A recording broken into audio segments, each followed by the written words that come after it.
Buenas noches. Hoy damos inicio a nuestra lección. En realidad dice 11, pero es la lección 7, si no me equivoco, que tiene que ver continuamos con el análisis de las religiones teístas. La última lección vimos por encimita qué era lo que creían los judíos, cómo estaban organizados, cuáles eran sus celebraciones, etc.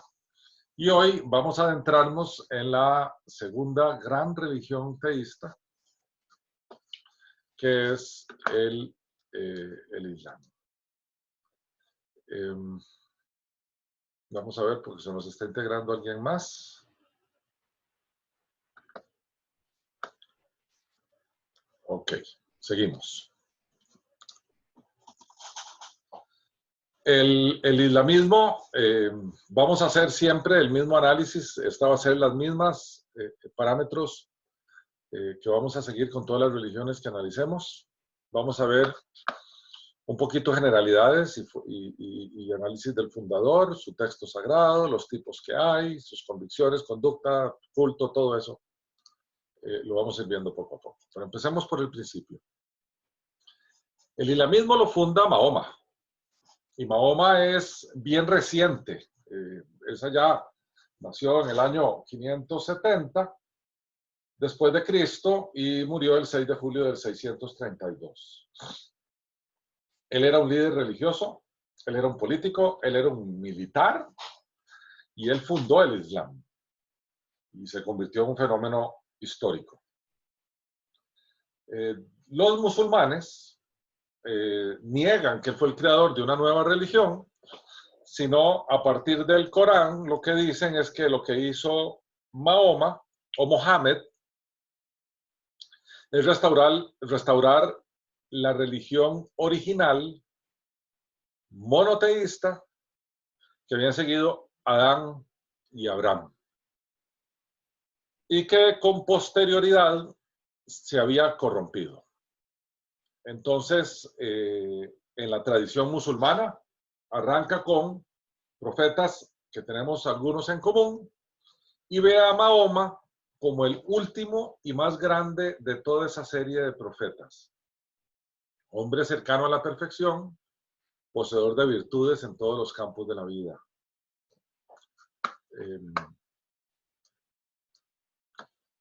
Espirituales, políticos, militares y sociales. Esto es bien discutido. Vamos a ver cómo vamos a presentar esto, pero está lejos de ser veraz. Dice, por 23 años de su vida, comenzando a la edad de los 40, ya bien tardío, Mahoma divulgó la recepción de sus revelaciones, ¿verdad? Que esas revelaciones se conocen como el Corán, que fue memorizado y registrado por sus compañeros. Él no lo escribió. Él lo memorizó cuando se le dio a él y sus compañeros lo escribieron. Durante ese tiempo, Mahoma predicaba en la Meca, buscando que se abandonara el politeísmo. Allá algunos se convirtieron al Islam y Mahoma y sus seguidores y amigos fueron perseguidos por las autoridades principales ahí en la Meca. Después de 13 años de predicación, ellos realizaron la migración que se llama la Égira a la ciudad de Medina en Arabia Saudita, que era conocida antes como Yatrib, en el año 622 después de Cristo. Allí con los convertidos de Medina y los emigrantes de la Meca, ahí están las diferentes, el Ansar y el Muhajirun, Mahoma estableció su autoridad política y religiosa. Además, están los libros que contienen la compilación de la vida de Mahoma, que son de muchísimo valor para los musulmanes y dicen que hay que conocerlos con el propósito de interpretar correctamente el Corán. Esa compilación de la vida de Mahoma se llama la Sunna. Y allí es donde se obtiene el testimonio de que Mahoma ordenó a sus compañeros escribir lo que él decía porque eran palabras que habían sido divinamente reveladas. Bueno, lo tienen que pintar distinto, ¿verdad? Entonces Mahoma era una persona de carácter excelente, guapísimo y letrado, y era un profeta para la humanidad entera. El hecho de que Mahoma no supiera leer y escribir era una señal todavía adicional de que el Corán se le tuvo que haber dado de forma inspirada y revelada, porque el libro es en sí mismo muy complejo. Ahora bien, hablando del Corán, que es el texto sagrado del Islam, Corán es una palabra en árabe que quiere decir predicación. Y es la palabra de Dios entregada a Mahoma a través de Gabriel, que ellos le llaman arcángel. Debo hacer una aclaración aquí. Arc es un prefijo que denota liderazgo y que denota como jerarquía. Y en la Biblia nuestra solo se menciona la palabra arcángel cuando se habla de Miguel. Gabriel, en todas sus apariciones y revelaciones, nunca en la escritura es mencionado como arcángel. Puede que lo sea, pero la escritura no lo dice. Para los musulmanes, Gabriel sí es un arcángel, que es el ángel de mayor jerarquía. Y dicen que este texto, esta revelación, se le dio a Mahoma entre los años 610 y 632 después de Cristo, fecha en que él murió. Todo el dictado de lo que hizo Mahoma del Corán fue registrado en pergaminos, en piedras, en hojas, y el Corán, como nosotros tenemos la Biblia separada en capítulos, que la Biblia no fue escrita en capítulos, pero fueron incorporados tardíamente allá por el siglo XIII, para que con capítulos y versículos se nos hiciera mucho más sencillo el estudio de la Biblia. El Corán es constituido por 114 asoras o capítulos. Y allí se inspira la completa vida social y religiosa de los musulmanes. Ellos afirman al día de hoy que su texto es idéntico a la revelación de Mahoma, quien a su vez lo dictó a sus discípulos, como dijimos antes, quienes memorizaron sus palabras. Parece ser que la primera compilación del Corán data de los tiempos del tercer califa de Afán, Uthman ibn Affan, quien gobernó allá por los años 650 y 656 después de Cristo. La mayoría de los musulmanes acepta lo que indican diversos hadices, o sea, narraciones, relatos, relaciones de hechos y máximas del profeta, transmitidos por terceros, que ellos llaman intermediarios fidedignos. El primer califa, Abu Bakr, ordenó a Said ibn Sabit compilar todos los auténticos versos del Corán, tal y como se habían preservado o a través de la tradición oral. Vean, les estoy narrando el proceso porque el proceso es bien curioso. Esa compilación fue realizada por Said y fue conservada por la viuda de Mahoma, la señora Hafsa bin Umar, y fue la utilizada por Uthman. Esta es la base del Corán actual. De nuevo, se organiza por asoras o capítulos, según su extensión, de forma que las más largas se encuentran al comienzo y las más cortas al final. Esa es una generalidad de su libro sagrado. El Corán fue escrito en los caracteres de la época, ¿verdad? Hijazi, Maili y Kúfica, y lenguaje Kúfica, o caracteres cúficos. No tiene vocales, como era el hebreo antiguo. y seguía la técnica de la escritura vigente en aquel momento, que era muy parecida a las lenguas semíticas, llámese el hebreo antiguo.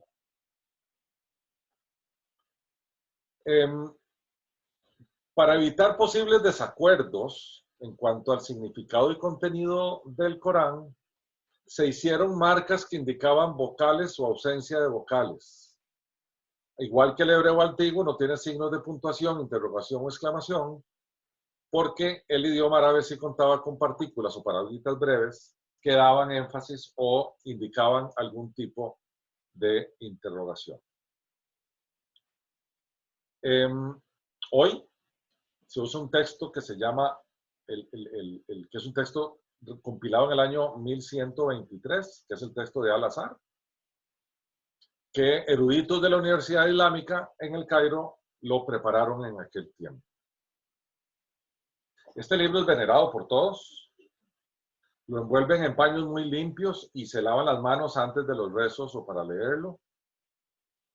Y los ejemplares del Corán que ya entran en desuso se queman o se depositan en llamadas tumbas, que son sagradas para el Corán. La mayoría de musulmanes memorizan alguna parte en el árabe original, mientras que los que logran memorizarlo todo son conocidos como hafiz y están por todo lado, ¿verdad? Son gente sumamente respetada. Este dato es muy importante porque circulan muchísimas ediciones del Corán en lenguas vernáculas, o sea, en inglés, en español, en alemán, en francés, en italiano, etc. Pero no se consideran perfectas a menos que estén en la versión árabe en que fue revelado. Entonces no las consideran infalibles, porque son sujetas a interpretación a lenguas de origen latino. Digo yo, con base en latín, ¿verdad? Que son las nuestras. O el inglés y el alemán y esas otras lenguas por ahí. En algunas, como dice ahí el texto, en algunas está el original, el lenguaje en árabe y el otro, el lenguaje en lenguas populares. Pero no se toma como una interpretación correcta aquella que se deriva de un Corán que no haya sido escrito en árabe. ¿Okay? ¿Cuántos tipos de musulmanes hay? Bueno, esto ya lo han oído ustedes, me imagino yo, en noticias o cuando hablamos de Irán, Irak, Arabia, porque cada uno de ellos tiene poblaciones mayoritarias en alguno de estos dos tipos, que son los dos tipos tal vez más numerosos. La gran mayoría, como dice ahí, son suníes.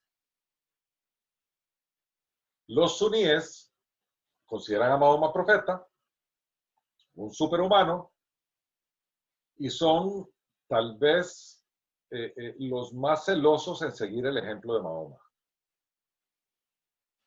La vida de él y sus hechos y sus máximas, ¿verdad? Los hadices describen sus palabras y actos y constituyen el marco conductual de la doctrina suní. Así como nosotros en el cristianismo buscamos parecernos a Jesús, los suníes buscan parecerse a Mahoma. La otra rama del islamismo son los chiíes o los chiitas, se les llama también. Y la gran diferencia entre unos y otros es que los chiitas o los chiíes rechazan la legitimidad de los tres primeros califas que vimos anteriormente. Y los preceptos de los hadices diferentes a los suníes y tienen sus propias tradiciones que ellos se han hecho. Por lo tanto, los eruditos que producen o produjeron o tienen la capacidad de producir tradiciones, evidentemente tienen mayor autoridad que los eruditos suníes y por lo tanto ellos están en la capacidad, y ahí basan su jerarquía, de tener una mejor interpretación del Corán y de los hadices. Aquí Los imanes o clérigos desempeñan un papel fundamental en esta doctrina. Dentro de esta doctrina, la principal vértice es la escuela Jafarí, llamada así por su fundador Jafar as-Sadiq, o llamada Chií-Duodécima, cuyo nombre se deriva de los 12 imanes o líderes infalibles que reconocen después del fallecimiento de Mahoma. Aquí el tema es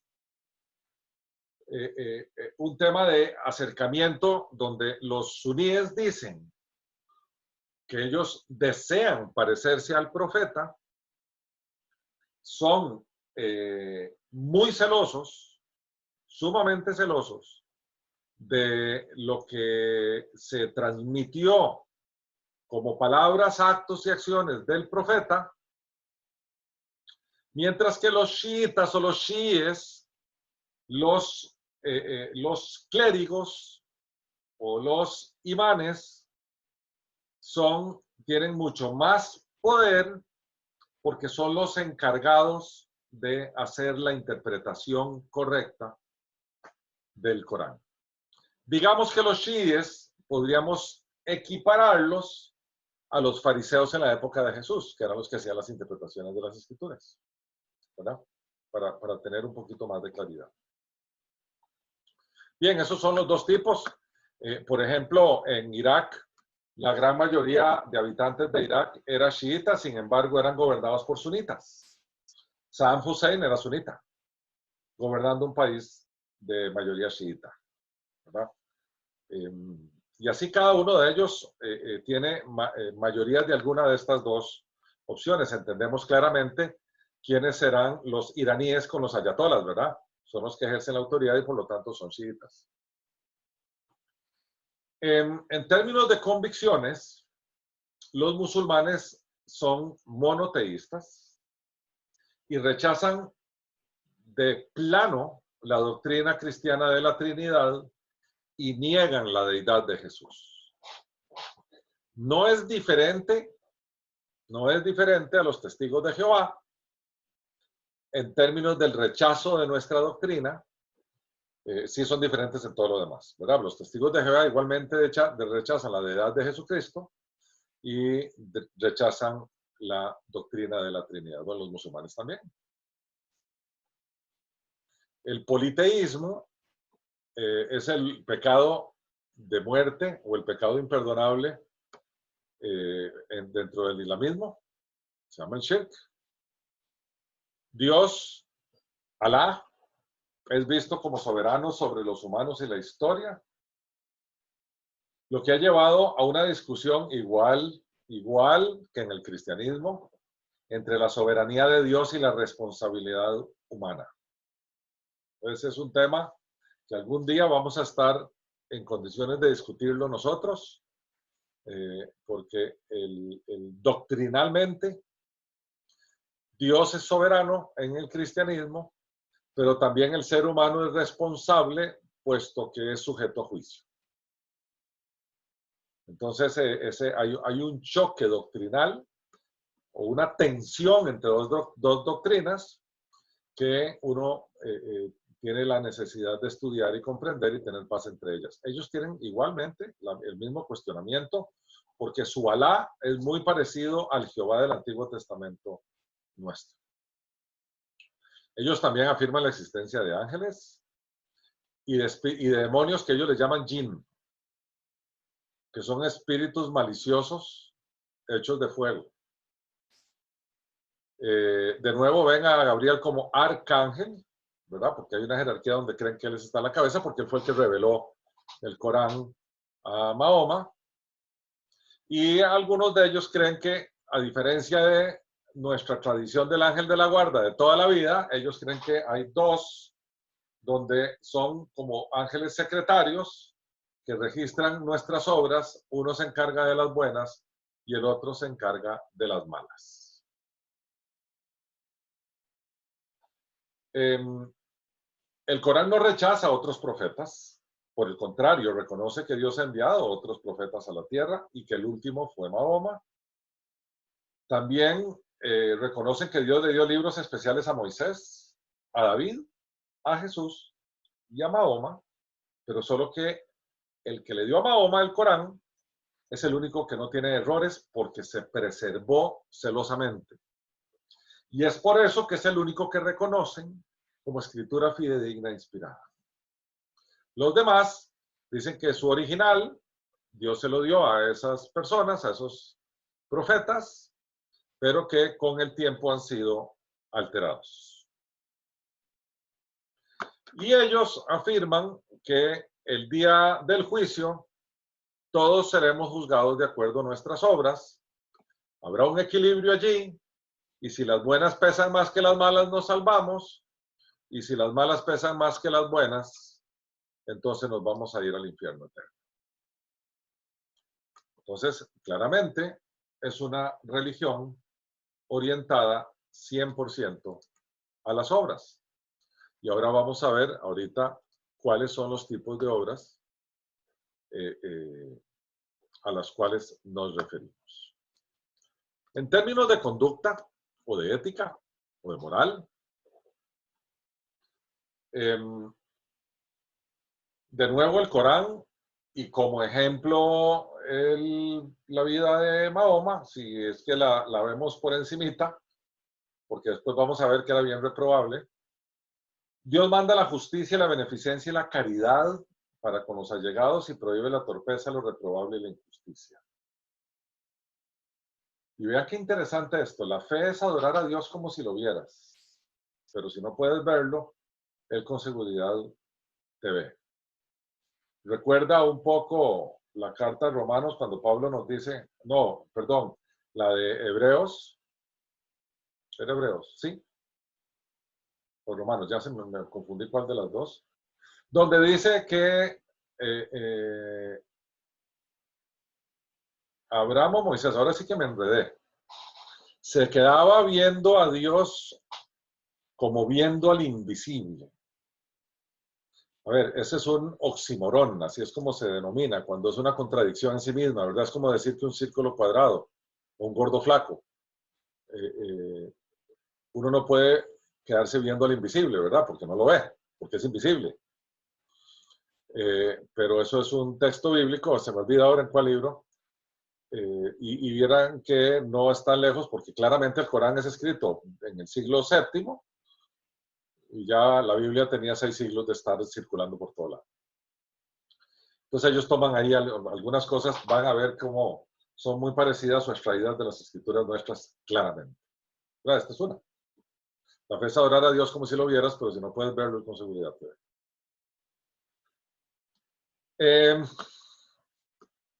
El reconocimiento de Dios siempre impone la aplicación de la justicia con miras a un resplandor práctico de la fe. La fe la ven en la práctica. La fe la ven siempre aplicada. La fe es pragmática. Entonces, medida, decoro, generosidad son muestras de la fe. Y deben caracterizar las relaciones de todo musulmán. En esto, yo no puedo criticarlos a ellos y más bien podría levantar una crítica con nosotros los cristianos, que en un porcentaje muy elevado, nuestras acciones no concuerdan o son coherentes con nuestra fe.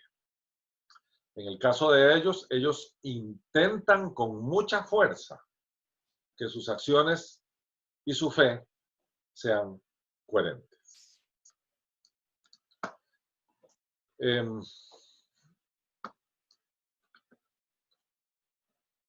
Vamos a ver. En términos de cómo ven otras religiones, aquí hay muchas diferencias de interpretación, ¿verdad? Sin embargo, es muy importante entender esto porque eso nos modela cómo vamos a tratar con gente que pertenece al Islam. El islamismo es proselitista igual que el cristianismo. Buscan conversos. Y los que buscan eso por la violencia obligan a ellos no les llaman los no creyentes, en realidad les llaman infieles, a abdicar de su fe y abrazar el Islam a golpe de pistola, ¿verdad? Los extremistas. A nosotros nos llaman las gentes del libro y tienen un respeto muy particular los que son moderados, aunque piensan que nuestro libro tiene muchas alteraciones que el Corán vino a resolver. ¿Verdad? Y la Sora 16, 125, ¿verdad? Capítulo 16, versículo 125, llama a la senda de tu Señor con la sabiduría y la bella exhortación, discútelos con aquello que es más hermoso. El Islam pretende en sus instancias más extremas llevar al mundo a una teocracia, a lo Irán, donde Alá gobierna a través de sus clérigos. Por eso yo digo que los más enconados proselitistas violentos siempre van a ser chiitas. ¿Okay? Porque sus clérigos, sus imanes, sus ayatolas van a estar siempre por encima del resto del género humano. Ok, oraciones y prácticas, y aquí esto es muy importante entenderlo porque esto tiene que ver con sus obras de salvación. No solamente la moral y la ética, sino también la profesión de fe y las oraciones, las limosnas, ahora todo lo que vamos a ver a continuación. Así como nosotros creemos en una profesión de fe, ¿verdad? Esta es la fe que predicamos y confiesas con su boca que Jesús es el Señor y crees de corazón que el Dios Padre levantó entre los muertos, será salvo, ¿verdad? Romanos 10, versículos 9 y 10. Ellos también tienen una profesión de fe que se llama la Shahada. Y en esa profesión de fe hay una condensación de la doctrina islámica que uno tiene que proclamar como que cree en ella. Es una oración corta, es como una suerte de lema. Tiene toda clase de ilustraciones y adornos, ¿verdad? Y en una traducción muy corta y muy breve y muy sintetizada, se puede decir en español, no hay más Dios que Alá y Mahoma es su profeta. ¿Verdad? No es diferente a cuando nosotros nos bautizamos o cuando nosotros bautizamos a otros, que uno le pregunta al que se va a bautizar en qué crees y la respuesta tiene que contener al menos, creo que Jesús es el Hijo de Dios hecho hombre. Y después la gente le agrega que murió por mis pecados, puede agregarle todo lo que quiera. Pero Jesucristo, Dios hecho hombre, para redimirme es la esencia del Evangelio y la esencia de la profesión de fe.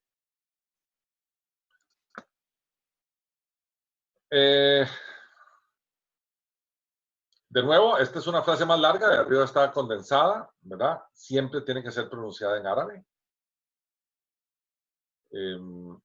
Si le hacemos doble clic a no hay más Dios que Alá y Mahoma es su profeta, diríamos doy fe de que no hay más divinidad que Dios y Muhammad, que es Mahoma, es el mensajero de Dios. Y aquí se proclama un Dios único y no hay otra manifestación divina. La unicidad para ellos fue muy importante porque fue lo que Mahoma peleó para montar el Islam, porque en los tiempos en que Mahoma empezó a hacer eso, había mucho politeísmo en la Meca, y entonces el tema de la unicidad, de un solo Dios, de una sola unidad y de una sola manifestación divina, para él era sumamente importante. Por eso se distancia del politeísmo, ¿verdad? Y claramente se distancia del cristianismo, que creemos también en un solo Dios unitario, pero creemos en la manifestación en tres personas consustanciales, ¿verdad? Y por lo tanto allí es la primera de las miles de diferencias que tenemos nosotros con el Islam. Y si tenemos esas diferencias con el Islam, es porque Alá, el Dios del Islam, es distinto a nuestro Dios. Por lo tanto, Alá, Jehová o nuestro Dios trino son completamente diferentes.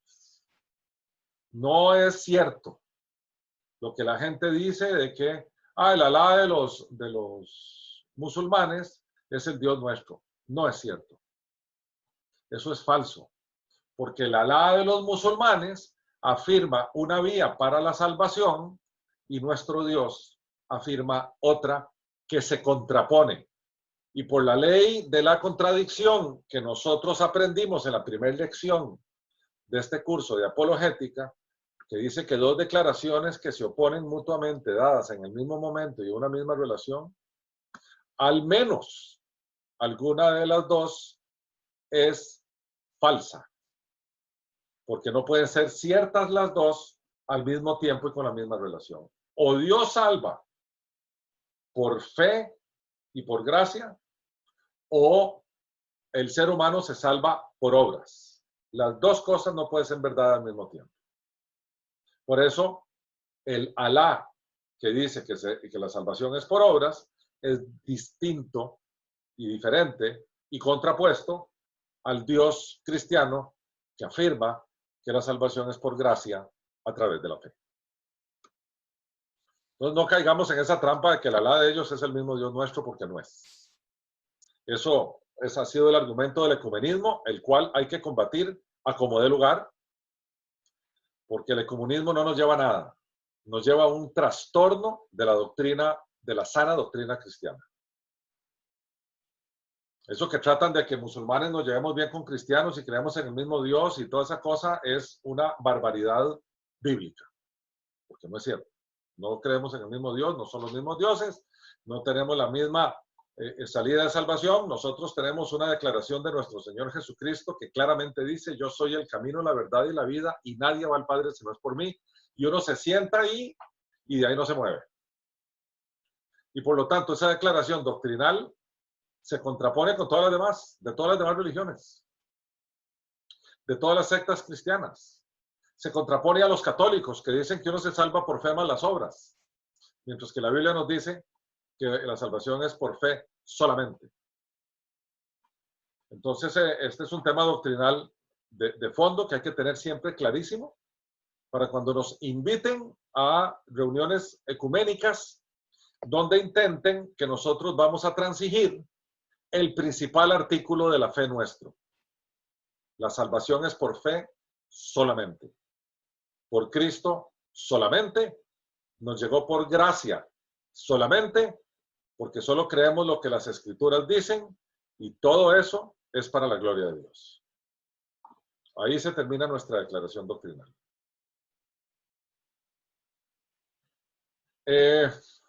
Esta afirmación o esta profesión de fe acompaña a los musulmanes toda su vida.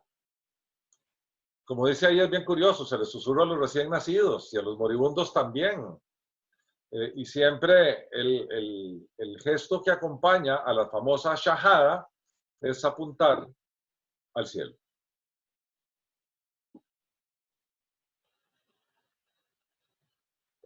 Si no se cree sinceramente en la shahada, no se es considerado musulmán. Hay vean esto que interesante, ¿verdad? Hay una suerte de bautismo, una ablución, donde vos tenés que declarar, como nosotros declaramos que Jesús es Señor cuando nos van a bautizar. Vean que aquí hay unas cosas que son bien interesantes, ¿verdad? Ellos tienen que hacer la shahada una vez que entren en la ablución para hacer la conversión completa al Islam. La shahada es el principio de, es con lo que yo entro al kinder en el islamismo, pero no basta para entrar al cielo. Hay que cumplir las obligaciones que vamos a ver, llamadas los 4 pilares más el quinto, que es la shahada. ¿Verdad? Veamos el asalá o la oración, que es el primer pilar del Islam. Ustedes lo han visto, que se juntan con las alfombritas y viendo hacia la Meca, y 5 veces diarias ellos hacen y repiten un rezo. Se llama el asalá. Y los musulmanes genuinos, llamémosles de alguna manera, la rezan 5 veces al día viendo la Meca. Antes de rezar, debe, si no pudiera, no puede, pero debe efectuar las abluciones o las lavados en agua. No sé si ustedes han visto en las películas que se lavan la cara, las manos, la cabeza, los pies, es una suerte de purificación. Y en algunos casos tienen que sumergirse en una piscina de cuerpo completo, porque el agua es un medio de purificación. Todas las mezquitas tienen un lugar, así como algunas iglesias cristianas tienen un lugar para hacer bautismos, las mezquitas tienen lugar para hacer estas abluciones de lavados rituales. De nuevo, allá hay una salida por si no hay agua, que es frotándose con arena limpia, solo si no hay agua. Los suicidas musulmanes siempre hacen este rito completo de lavado ritual en agua antes de ir a hacer lo que van a hacer en términos de sacrificar su vida.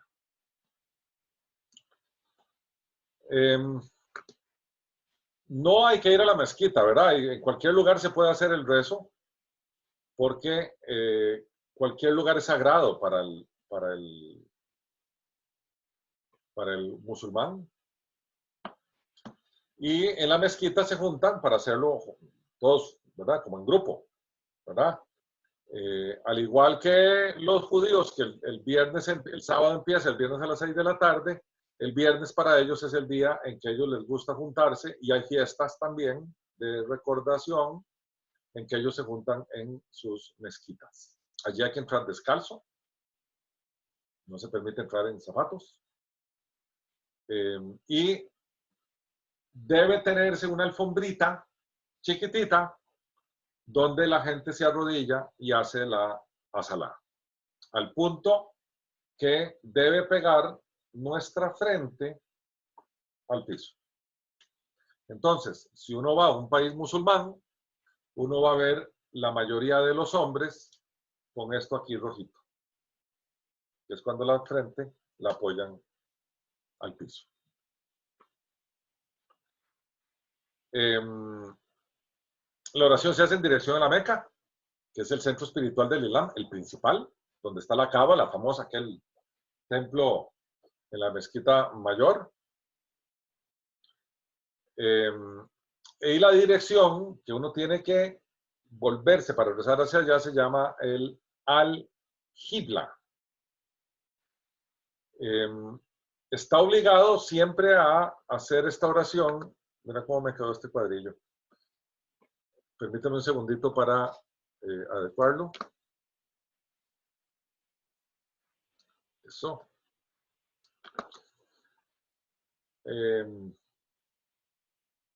La oración la tienen que hacer en dirección a la Meca en la medida en que uno pueda identificar esa dirección. Tiempos de Mahoma, ahora van a ver por qué más tarde, se rezaba mirando hacia Jerusalén. Y esa oración, que no la vamos a ver en detalle, tiene algunas fórmulas y versículos del Corán, y cada vez que se rezan hay que hacer una inclinación, pegar la frente al piso y volver a echarse para atrás. En los países musulmanes se oye en las ciudades llamados en altavoces para decir que es la hora del rezo. Y esas altavoces están usualmente en las mezquitas. Los calendarios indican las horas para que la gente esté clara en las horas de cada día del año, por si se encuentra el musulmán en algún lugar con un diferencial de tiempo. La primera oración, que se llama la oración del alba, se hace en el momento que la noche se convierte en día. Claramente la del mediodía se hace exactamente en el cenit, en el momento en que el sol está en su punto más alto, se hace la segunda. La oración de la tarde se hace a la mitad de la tarde también, y entonces hay que ver el sol porque cambia su color. Y lo que dicen tradicionalmente es que el sol se va a volver un poquito más anaranjado, entonces apenas va a cambiar de tono, ese es el momento de la oración de la tarde, y claramente poco después de que el sol se acueste hay que hacer la oración de la puesta del sol. Y en la noche, que es la última, se hace la oración de la noche, que tiene que ser ya oscuro y por eso dicen que al menos, tiene que hacerse hora y media después de que el sol se acostó. Ahí ven una mezquita donde la gente está haciendo sus rezos. Bien, el segundo pilar es el asaque, que es la limosna.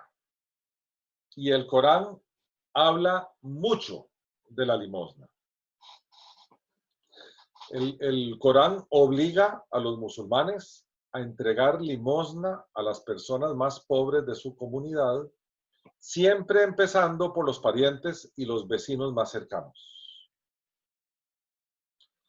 El monto de esta limosna o del asaque se establece idealmente, si se puede, en una cuadragésima, un cuarentavo de los ahorros, o sea, un 2.5%, siempre y cuando estos superen una cantidad mínima. Puede ser en plata o en especie.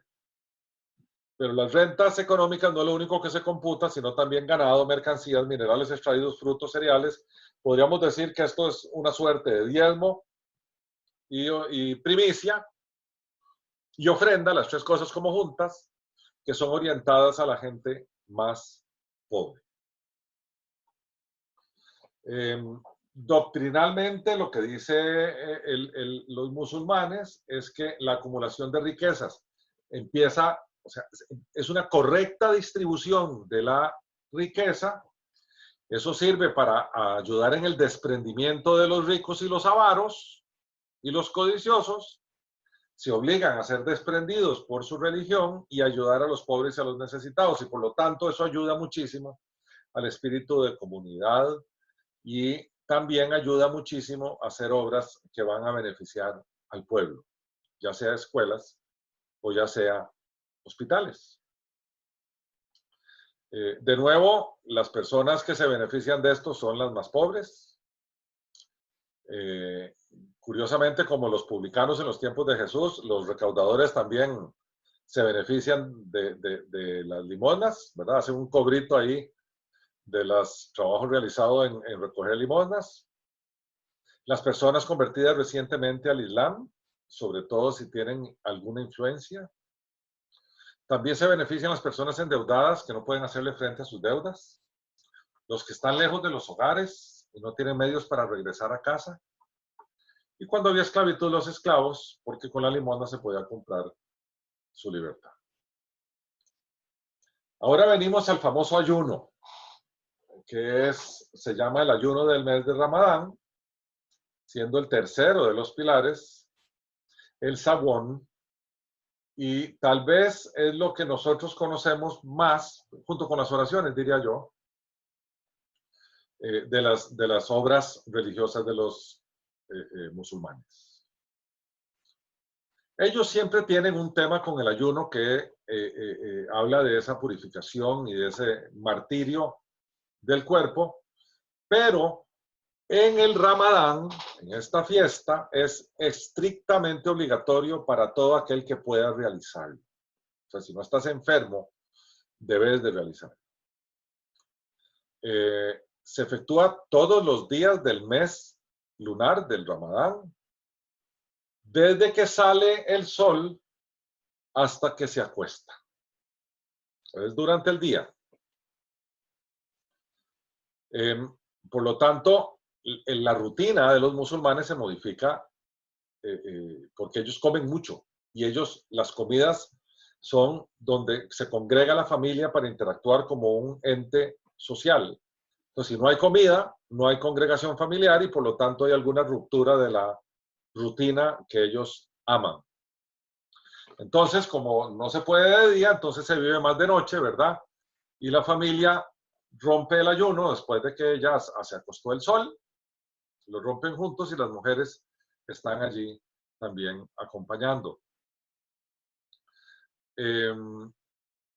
Claramente la dieta nocturna mientras están en el mes de Ramadán no es la misma, porque se pasó todo el día en ayunas, entonces hay un pequeño cambio en la dieta en términos de su aporte energético. Veamos cuáles son las condiciones del Ramadán. El Ramadán, de nuevo, así como el Antiguo Testamento y el Nuevo Testamento, ¿verdad? En la cultura hebrea, los meses eran lunares, entonces el Ramadán hay que estar atento al comienzo del mes lunar. Y empieza con el noveno, el número 9, cuarto creciente del año, y hay que procurar salir a verlo de noche, ese cuarto creciente. El mes anterior al Ramadán es el Shabán. Y si la noche del día número 29 del Shabán es nublada y no se puede saber si ha aparecido o no la luna de Ramadán, que es donde, acuérdense que es el lunar, lo que estamos aplicando es un calendario lunar, y claramente hay que verla, se considerará entonces que el Shabán cumple su día número 30, porque no se vio la luna y no se empieza a ayunar hasta el día siguiente, que será claramente el primero del mes de Ramadán, porque ningún mes lunar puede tener más de 30 días. Lo segundo es la intención. El musulmán tiene que hacer un acto de compromiso en términos de su intención la primera noche que precede al ayuno. Y los más conservadores dicen que eso se debería hacer todas las noches durante el Ramadán. De forma tal que ese compromiso o ese acto de intención hace que el ayuno posterior a él sea válido. Es ahí donde se le dice a Alá que tiene toda la intención de ayunar durante el día siguiente, o en todo caso aquellos que dicen que es nada más al principio de mes, durante todo el mes, pero es una declaración de intenciones. El ritual, el ayuno, es de cumplimiento obligatorio, no se puede romper, sino que se tiene que cumplir de forma estricta.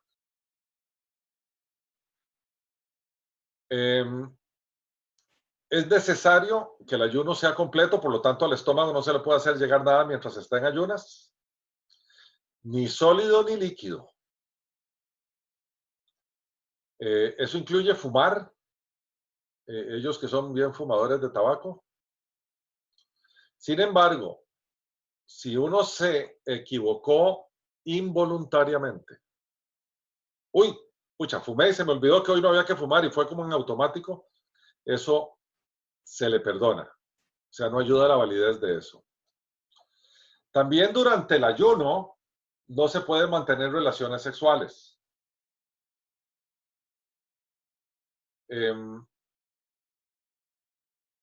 Se tiene que hacer de noche y se amanece, dice, y si se amanece sin haber hecho la ablución mayor, o sea, la inmersión total, ese estado de haber mantenido relaciones sexuales, que le llaman ellos el yanabá, no va a anular la validez del ayuno, pese a que es obligatorio, después de tener relaciones sexuales, hacer una ablución mayor para purificarse. Pero en el caso del ayuno, el ayuno no es en sí una ceremonia, no es ceremonial, sino es una abstención de alimento y por lo tanto no lo viola. También el tema de la masturbación, no pueden hacer eso durante el día. Eso está así declarado. El vómito no anula el ayuno, el que no es premeditado, pero sí tiene que salir todo bien para quedarse limpio y no por accidente volvérselo a tragar. Y lo que quedó de las mucosidades no anula el ayuno, pero si es premeditado, sí lo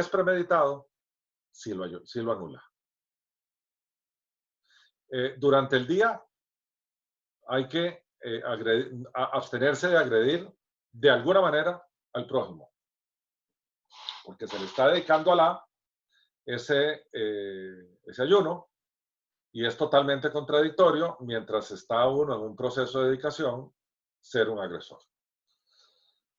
Entonces, esto ha servido, yo no sé cómo está el tema hoy en día, pero ha servido mucho en las guerras judío-musulmanas, porque ellos saben que en el día de Ramadán, ellos tienen que abstenerse a todas estas cosas. Y el ayuno hay algunas excepciones, ¿verdad? Enfermos, viajeros, niños, embarazadas y mujeres con su menstruación también están, por los días que están y antes que hagan sus abluciones de purificación, están exentas de cumplir con el ayuno. Y finalmente la famosa peregrinación, que se llama el Hajj,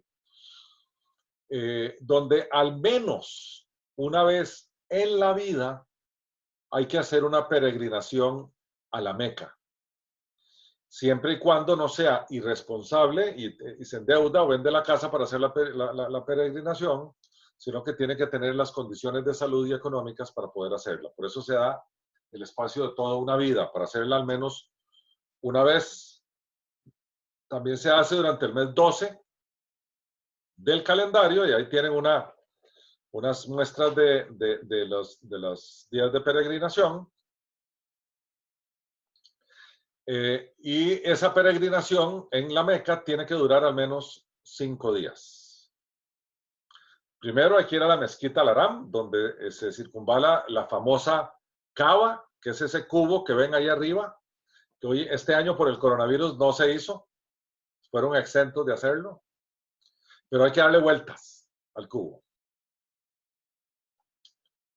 Después los peregrinos tienen que irse a la localidad de Mina, que está fuera de El Cairo, donde se bebe agua del pozo de Zamzam, que es ahí es la segunda fotografía que está allí, es ese pozo. Y al día siguiente tienen que partir hacia el monte Arafat, a 20 kilómetros de la Meca, y al tercer día volver a Mina, de Mina a la Meca otra vez de vuelta, pasando antes por un lugar donde se realiza un ritual de apedrear, ahí están los 3 pilares que están ahí, de mampostería, que son un símbolo del diablo. Todo es muy simbólico. Y sin que sea obligatorio, los peregrinos hacen una continuación a Medina, que es donde están enterrados los restos de Mahoma y otros fundadores del Islam, y es el segundo lugar más sagrado del Islam. Primero es la Meca, segundo es Medina, tercero adivinen cuál es. Jerusalén, la Mezquita de la Roca. Quienes han hecho esta peregrinación pueden usar honrosamente el tratamiento honorífico de peregrino. Entonces yo me llamaría Peregrino Rolando, porque ya cumplí con la peregrinación.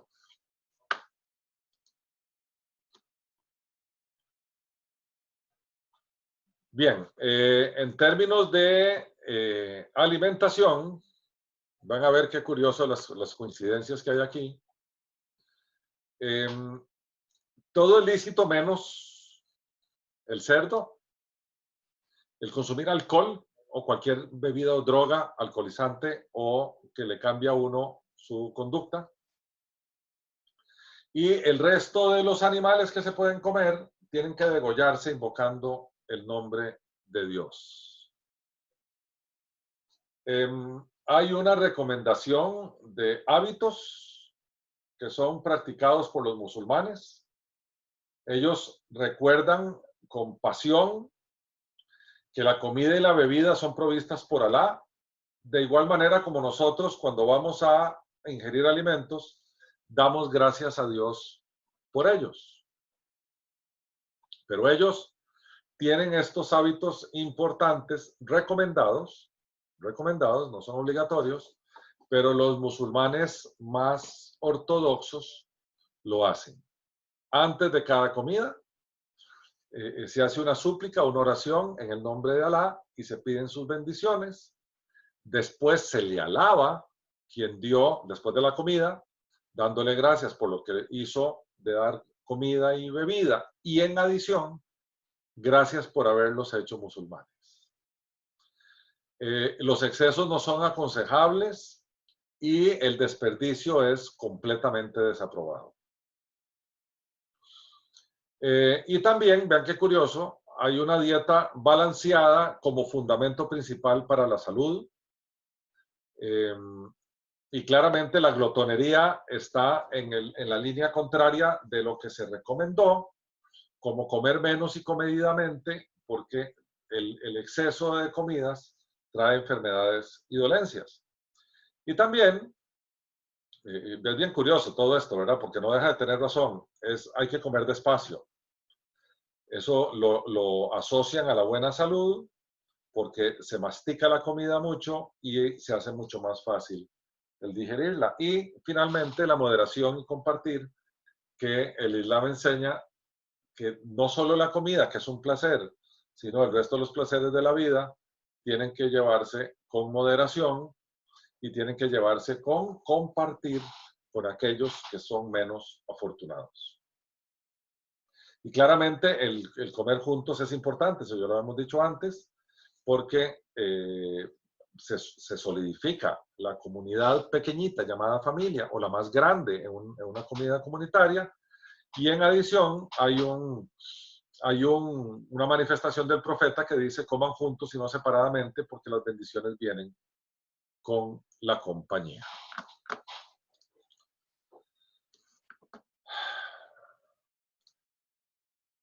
Seguimos adelante porque vamos a seguir viendo similitudes. El clérigo es importantísimo en el Islam. Un imán, así es como se les llama, es quien dirige la oración colectiva en el Islam. Significa más o menos el que está adelante, o sea, el que está dirigiendo, ¿verdad? O el que preside, ¿verdad? Pero no se le dice a los presidentes imanes, ¿verdad? Es el que preside, el que dirige. Y en realidad ellos, pese a que son parte del clero, no tienen la autoridad de los curas y los rabinos. Porque organizacionalmente el Islam carece de estructura clerical. O sea, si él es el que dirige el rezo, basta con que alguien sea muy bueno en el rezo y muy bueno en la dirección del rezo para que se pueda convertir en un imán. De nuevo, es el que preside o el que dirige, pero no es el líder de la congregación, por así decirlo, ¿verdad? Ahí tienen en la foto un ejemplo de un imán. Dentro de la religión, uno puede ser su propio imán si uno es muy bueno rezando, y de nuevo, tiene que ver con la dirección de la oración. Cuando hemos visto películas donde salen musulmanes o están mezquitas en Nueva York o en no sé qué, y hay terroristas y no sé cuánto, las películas nos hacen ver como que el imán es igual al rabino y es el que dirige la mezquita, así como el rabino dirige la sinagoga. No es así, son dos figuras distintas. O el cura párroco dirige la parroquia, tampoco es así, ¿verdad? El imán forma parte de la organización porque tiene un rol, pero no diríamos que tiene jerarquía en términos de la vida, de la vida religiosa normal, ¿verdad? Los chiitas, sin embargo, recordemos que tenemos chiitas y tenemos sunitas, ¿verdad? Usualmente los chiitas llevan a los imanes, porque los imanes al partir de que son buenísimos rezando, empiezan a crecer en conocimiento del Corán y empiezan a ejercer, vean, esto es, yo creo que habría que aprenderlo bien, porque el convertirse en maestro siempre de alguna manera le otorga al maestro un grado de poder. ¿Poder sobre quién? Poder porque yo tengo información y los estudiantes no la tienen, y mi trabajo es compartir la información que yo tengo de forma tal que los estudiantes ahora tengan la misma información que yo tengo. Eso me otorga poder. Entonces, claramente cuando alguien dirige, empieza a ver que tiene una carrera para adelante, ¿verdad? En términos religiosos. Entonces, entre los chiitas, sí empezaron a hacerse guías, porque es el que reza mejor y por lo tanto va a estudiar un poquito más el Corán y por lo tanto se puede convertir en un guía, y de repente se convierten en jefes de toda una comunidad que en los sunitas se les llama califa. ¿Ok? Entonces los chiitas empiezan a hacer una diferencia, recordemos a los ayatolas, ¿verdad? Empiezan a hacer una diferencia desde la base del Islam, donde ya no todos son iguales ante Dios, porque ahora tenemos un imán que es buenísimo para rezar, que de repente estudió más el Corán, que de repente nos ayuda en términos de las escuelitas, que vamos a ver, no sé, no me acuerdo si está aquí en la presentación, las escuelitas religiosas, y de repente empieza a ostentar poder a partir de la información que tiene, y de repente empieza a ser distinto ante los ojos de Dios, porque se convierte en alguien que Dios prefiere.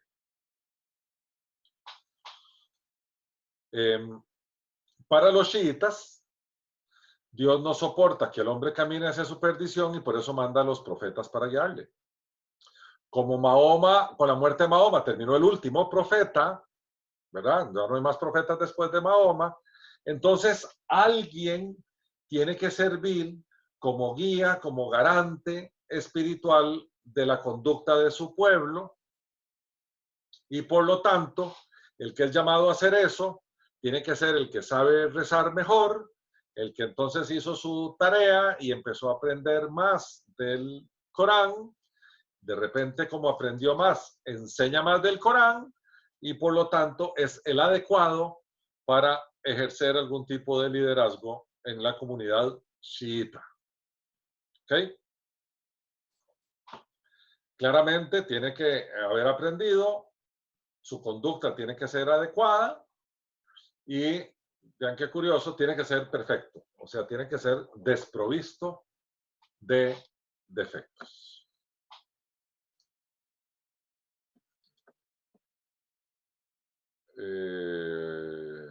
Yo creo que me faltó aquí.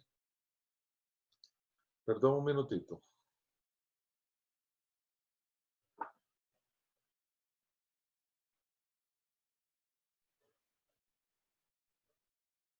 Mira, sí. Sí. Perdón, pero me brinqué. Qué raro. Me brinqué el tema del matrimonio, de la muerte y la circuncisión. Déjenme ver. Sí, se los debo. Los voy a trabajar, debe estar en otra versión. Los voy a trabajar y se los paso después. Ok, sabemos ya, vamos a repasar, porque esto ya lo vimos en otras filminas, que el viernes es el día de la plegaria acompañada y la prédica en la mezquita. La fiesta de ruptura del ayuno al final del Ramadán es una fiesta muy alegre, que se comparte. Ahí el Fitr, con mucha alegría, logramos terminar el ayuno, ¿verdad? Después, también cuando se peregrina al final, es una ocasión de muchísima alegría, porque logramos terminar uno de los pilares y lo cumplimos, y por lo tanto se sacrifica, si se puede, un cordero en la memoria del sacrificio de Abraham, que iba a ser con, ustedes creen que es Isaac, ellos dicen que Ismael. O sea, ahí es donde empieza la diferencia histórica. Hay otras fiestas, ¿verdad? Los chiitas celebran el martirio de Hussein, el nieto del profeta, se llama la Ashura. El nacimiento del profeta, que es el Mulid. El Miraj, que es el recuerdo del viaje nocturno del profeta y su ascensión a los cielos. Son varias fiestas, pero a ver, de todas ellas, la más importante, claramente, es la celebración de la migración del Ramadán.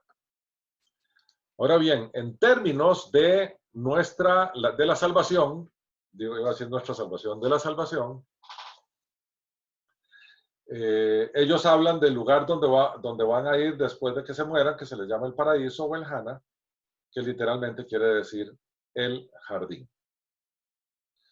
Y en la Sura 55:46 habla de 2 jardines y sobre ellos 2 jardines más.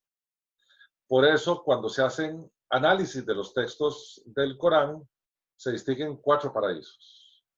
El jardín, que es el Jana, el Edén, el paraíso y el Samá, que es el firmamento. Y en casi todos los capítulos del Corán hay una referencia constante al castigo de los que no creen en Dios y en su enviado Mahoma. Acuérdense que son 2 cosas en las que hay que creer: Alá y que Mahoma es su profeta. Y al paraíso van a ir los que profesan esa doctrina, hicieron la profesión de fe y obedecen los pilares de la oración, la limosna, el ayuno y la peregrinación. Entonces van a parar allí al paraíso. Vamos a leer un poquitín aquí para que vean la descripción del paraíso en términos concretos, y son términos sumamente sensuales. La Sura 3.15 dice: jardines por donde fluyen arroyos y en los que estarán eternamente esposas purificadas, en lechos entretejidos de oro y piedras preciosas reclinados en ellos. Circularán entre ellos jóvenes criados de eterna juventud, con cálices, jarros y una copa de agua viva, que no les dará dolor de cabeza ni embriagará, con frutas que ellos escogerán, con la carne de ave que les apetezca. Habrán juríes o jóvenes hermosas de grandes ojos, semejantes a perlas ocultas, como retribución a tus obras. Nosotros las hemos formado de manera especial y hecho vírgenes, afectuosas de una misma edad, para los de la derecha, para los diestros, para los justos. En la Sura 55 del 15 al 38. Y la Sura 47 dice: habrá en el arroyos de agua incorruptible, arroyos de leche de un gusto inalterable, arroyos de vino, delicia de los bebedores, arroyos de depurada miel. Tendrán en él toda clase de frutas. Y después la Sura 76 dice: les retribuirá por haber tenido paciencia con un jardín y con vestiduras de seda, reclinados en sofás. Estarán resguardados allí del calor y del frío excesivo. Cuando se mira allá, no se ve sino delicia y suntuosidad. A ver, la promesa es una promesa sensual. Es una promesa que recompensa los sentidos. Es una promesa claramente carnal. Esa es la promesa de recompensa. Interesante que no nos encontramos Alá por ninguna parte, ¿verdad?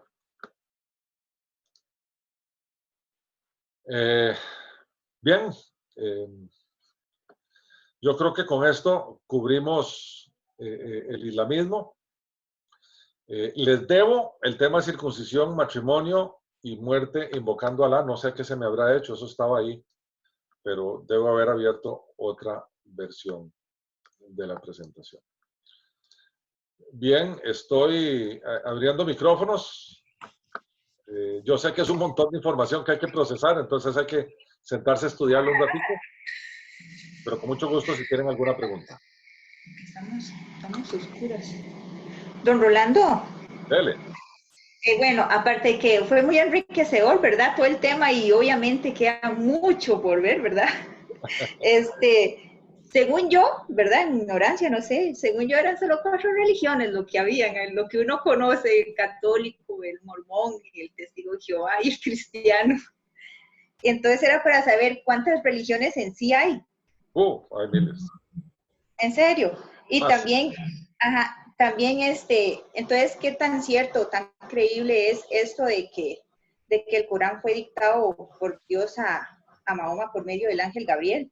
Es totalmente falso. Ok. Vea, en sí el Corán es como una Biblia entonces para los musulmanes. Es un libro sagrado.